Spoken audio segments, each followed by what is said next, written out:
Welcome to the Coach Chris Hatcher Show, presented by Alabama 811. I'm your host, Kevin Blackwell. Unfortunately, this week I'm joined by Samford head football coach Chris Hatcher.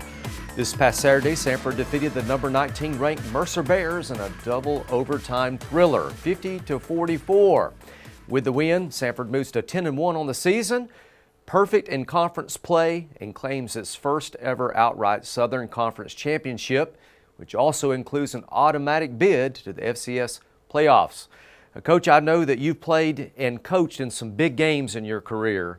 This had to rank up there pretty high. It was. Our guys have been playing well all season, have an opportunity to reach the 10-win benchmark, which is very difficult to do. To be the first team since 1936 in Samford lore to be the outright conference champions. And then to beat our arch rival ranked team in Mercer at home on senior day made it very special. And then I know we'll talk about it here in a little bit in walk-off fashion and double overtime. It's just a great testament to our coaches, our staff, and our team for finding a way to get it done on Saturday. Very proud of them, and it's been just being Thanksgiving week, just very thankful that I have a very small part in it of being a part of such a great football team this season. Of course. Well, Coach, as we look at the game this past Saturday, defensively, we gave up some big plays, probably didn't play our best game defensively, but the grit and determination that they showed late in that game to keep Mercer out of the end zone 6 straight plays inside the 2-yard line, holding them to a field goal, that was huge. It was, and we take our hat off to Mercer. They're very well coached. They're a very explosive football team. I think they were ranked in the top 25 every single poll all year long. So they had a great team, and they got some plays. We had some trouble stopping them, but there in the fourth quarter, it seemed like 20 plays they were down there inside the 5, and our guys just kept playing the next play.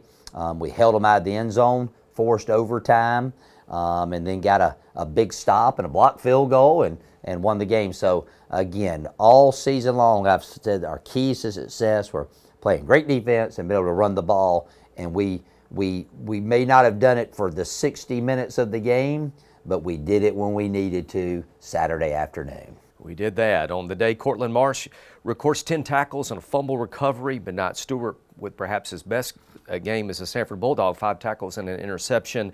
Fred Flavors, coach, was a guy that I want to mention. He had a tough assignment Saturday covering those skill players for Mercer, but it finishes the game with 8 tackles, 1 forced fumble, 7 pass breakups, and huge block on the field goal in overtime. Well, that's his second one in back-to-back weeks, but I really thought that him and Trey Elston, we asked a lot of those guys because I told you going into the week that Mercer's 2 receivers are 2 of the best in the league, and we played a lot of man coverage, and they got us a couple times, but those guys are the epitome of playing the next play, and they lined up and they played their hearts out, and along with all the other guys, but I was really proud of their effort, especially there late in the game. Made 2 huge plays. They really did. Well, offensively, the Bulldogs finished with 633 total yards of offense. Michael Hires finishes the day 43-55, 454 yards, 4 touchdowns. Chandler Smith adds 14 catches for 144 yards. Samford has 179 yards on the ground. Coach, I want to focus on that final offensive sequence in overtime. Michael Hires makes that incredible throw to Judd Cockett in the first overtime, gets injured on the play, has to set out, just can't get back in the game. And you call on your backup walk-on quarterback, number 2, Quincy Crittenden, to come in the game. And that second play of that second overtime takes off running, gets some good blocks. That was one of those moments that none of us will ever forget. Oh, it was definitely special, and that the last sequence of events, at the end of regulation, overtime plays on offense and defense, and then the special teams block, and then for Quincy to go in there, we had an RPO called, and I think in his mind he was going to run it no matter what. Chris Noble got a great kick-out block. J.R. Tranrino did an awesome job blocking the corner, and then Jalen Thomas ended up blocking 2 men and then pulled him in the end zone there at the end. But it was really special. And you know, it was when he took off running, I'm thinking, okay, good, we're getting it close enough to kick the game-winning field goal. And then it was like, well, he's going to get inside the 5, and then, oh no, he's going to score, and then pandemonium broke loose, and it was pretty special. It was probably the most excited I've seen our crowd in my 8 years as the football coach here. Well, Coach, it was announced on Monday that you've been named a finalist for the 2022 Eddie Robinson Award, which is presented to the National Coach of the Year for FCS. I know that also has to be a special honor for you. Well, sure, and you know, it's more of an honor just because you have a great team that you're a part of that has played so well week in and week out under all different type of circumstances. Like I said, you know, we've won games in a multitude of different ways. It seems like always somebody different steps up when we need them to.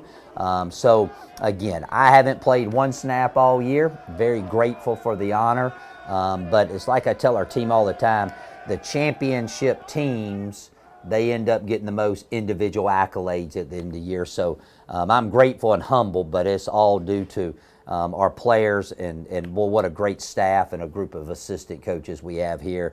Those guys, you know, they give our guys the tools of success each and every day, and I couldn't be happier to be a part of this great group of men. Well, we still have some work to be done. Samford will host the winner of the Southeastern Louisiana and the Idaho game on Saturday, December the 3rd. It'll be the first time in program history that Samford has hosted a playoff game.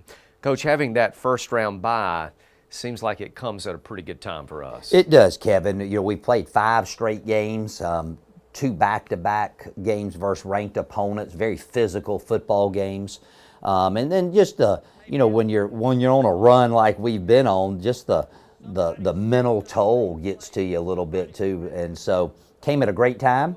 You know, we get an opportunity to rest up and recover, get an opportunity to send our guys home for Thanksgiving, and then get a chance to play at home. And you know, I think that's since 1902 we've been playing ball, or somewhere right around there, in the first home game. Pretty awesome. So we need a huge crowd there. Hopefully we'll get a lot of support from this community.